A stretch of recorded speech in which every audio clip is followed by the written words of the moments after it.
వైభవ్ సూర్యవంశీ ఇప్పుడు ఈ పేరు ఐపీఎల్లో మారుమోగిపోతోంది. బుడ్డోడు క్రీజ్లోకి వచ్చాడంటే చాలు బంతి బౌండరీ దాటుతోంది. బౌలర్ ఎవడైనా డోంట్ కేర్, దంచి కొట్టేస్తున్నాడు.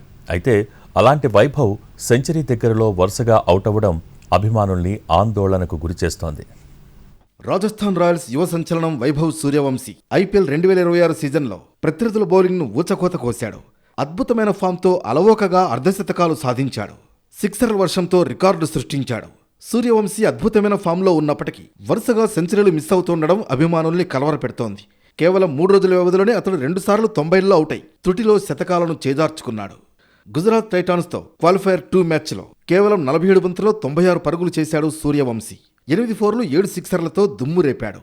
అయితే సెంచరీకి కేవలం 4 పరుగుల దూరంలో అవుట్ అయ్యాడు. సన్ రైజర్స్ హైదరాబాద్తో ఎలిమినేటర్ మ్యాచ్లో విధ్వంసకర బ్యాటింగ్తో 29 బంతుల్లోనే 97 పరుగులు చేశాడు వైభవ్. 5 ఫోర్లు 12 సిక్సర్లతో అదరగొట్టాడు. ఐపీఎల్లో క్రిస్ గేల్ 30 బంతుల్లో సెంచరీ చేయగా ఆ రికార్డును బద్దలు కొట్టే క్రమంలో కేవలం 3 పరుగుల దూరంలో ప్రఫుల్ హింగే బౌలింగ్లో అవుట్ అయ్యాడు. అంతకుముందు లక్నో సూపర్ జైంట్స్తో మ్యాచ్లోనూ 38 బంతుల్లో 93 పరుగులు చేసి అవుట్ అయ్యాడు వైభవ్.